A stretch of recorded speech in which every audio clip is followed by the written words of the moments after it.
gantimpala ng Abu Ja'far al-Mansur ay kung saan nyo po naisulat yung tula, titimbangin po iyon sa timbangan ng ginto. At kung gaano po iyon kabigat sa timbangan ng ginto, ganun din po ang kanyang gantimpala na ibibigay sa inyo. So, yun po ang ginawa ng mga manunula na mga Makata, gabi-gabi ay nagpupuyat upang magsulat ng bagong tula upang iparinig sa Abu Ja'far al-Mansur. Every time na pumupunta po sila doon, sinasabi ng Abu Ja'far al-Mansur, iparinig mo na ang iyong tula na dala. So pinaparinig po ng mga manunula at sinasabi po ng Abu Ja'far al-Mansur na matagal na ang tulang iyan sapagkat narinig po niya ng buo. So kapag narinig po niya ng kahit isang beses lang, so kaya niya itong isaulo agad. Kaya niyang isaulo at kabisaduhin. At kapag nakabisado na po ng Abu Ja'far al-Mansur, sinasabi niya sa mga manunula na bibigkasin ko upang maniwala kayo na iyan ay matagal na.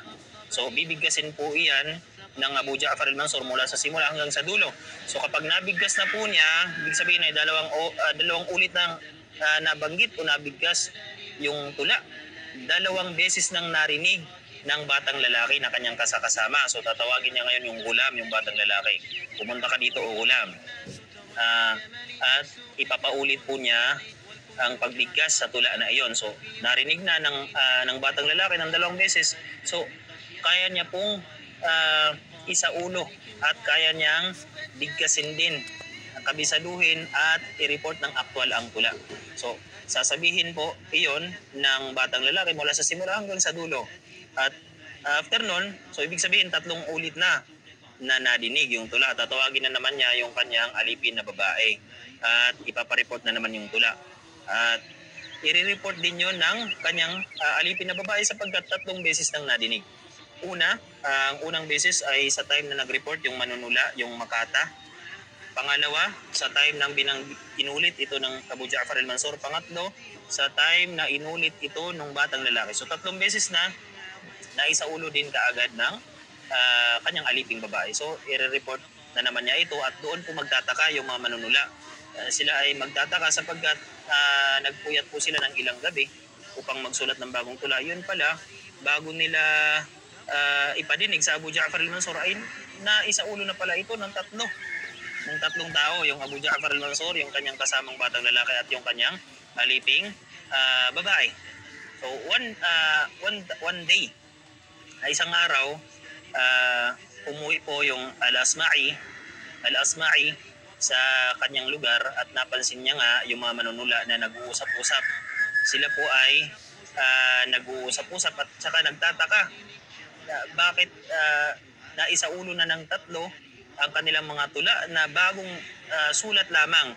So kaya po nagmasid yung al-Asma'i at kanya pong nalaman na may panlilin lang na nagaganap.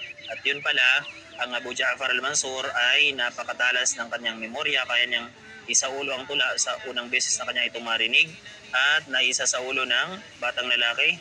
Pangalawang beses na kanya itong narinig at naisasaulo din ng kanyang aliping babae sa pangatlong pagkakataon. Kaya naman,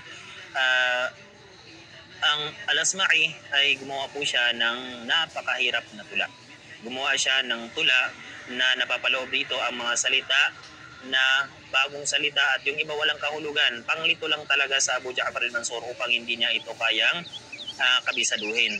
At ang al-Asma'i, binansagan po siyang al-Asma'i sapagkat isa po sa rason sa kanyang katalinuhan.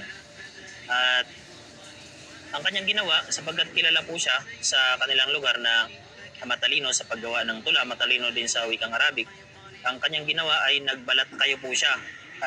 Siya po ay nagbihis ng bagong kasuotan upang hindi po siya makilala at nagtakip siya ng kanyang mukha. At tumungo na po siya sa Abu Ja'far al-Mansur upang ipadinig ang kanyang tula na kanyang pinamagatang Sautu Safiril Bulbuli. Sautu Safiril Bulbuli, ito po ay whistle sound ng ibon. Yung tunog na pagsipol ng ibon. Sautu Safiril Bulbuli. So pinarinig niya po ito sa Abu Ja'far al-Mansur at sabi ng Abu Ja'far al-Mansur, hindi ko pa naisaulo ang tulang iyan. Kanyang tinawag ang batang lalaki, sinabi ng batang lalaki, hindi ko rin naisaulo sapagkat hindi po niya nadinig ng 2 beses. Ganon din sa kanyang aliping babae. Hindi rin po niya naisaulo ang tulang iyon. At ang nangyari, sabi ng Abu Ja'far al-Mansur, kunin mo na kung saan mo naisulat yung tula na yung ipinadinig sa amin, yung Sautu Safir al-Bulbuli. Sabi niya, pasensya na sapagkat hindi ko po ito isinulat. Ito po ay inukit ko sa marmol na bato na wala pong makakapagdala nito maliban lamang sa 10 mong malalakas na mga sundalo. So ibig sabihin napakabigat. So nung kanilang tinimbang, hindi po ito kayang bayaran ng Abu Ja'far al-Mansur sa bigat nito. So kaya nagsabi po ang Khalifa Abu Ja'far al-Mansur na bawiin mo na lang yung reward na ibibigay namin sa iyo. Kaya sabi ng sabi ng Al-Asma'i, ibabalik ko bishart sa kondisyon. At sabi ng Abu Ja'far, ma huwa, at ano iyon? Sabi niya, an tu'tiya syu'ara'a ala qawlihim wa manqulihim. Bigyan mo ng reward o gantimpala yung mga makata, mga manunula sa kanilang mga isinulat na tula o di kaya isinulat ng iba sa kanila. So maging sulat man nila ito, bagong sulat, pumatagal na, kinakailangan mo silang bigyan ng reward. So sabi ng Al-Khalifa, laka ma turid, pagbibigyan ko ang iyong kagustuhan. So yun po. So ang tulang iyon ay pinamagatang Sautu Safir al-Bulbuli. So kung gusto niyo pong marinig, ito po ang tulang iyon. Sautu Safir al-Bulbuli, hayyaja qalbi al-thamili, al-ma'u wal-zahru ma'an ma'a zahri lahzi al-muqali. وأنت يا سيد لي وسيدي وموللي فكم تيمني غزيل عقيقلي قطفته من وجنة من لثم ورد الخجل فقال لا لا لا لا, لا وقد غدا مهرولي والخود مالت طربا من فعل هذا الرجل فولولت وولولت ولي ولي يا ويللي فقلت لا تولولي وبين اللؤلؤ لي قالت له حين كذا انحض وجد بالنقل وفتية سقونني قهوة كالعسل لي شممتها بآنفي أزكى من القرنفل في وسط بسطن حلي بالزهر والسرور لي والعود دندن لي وطبل طب لي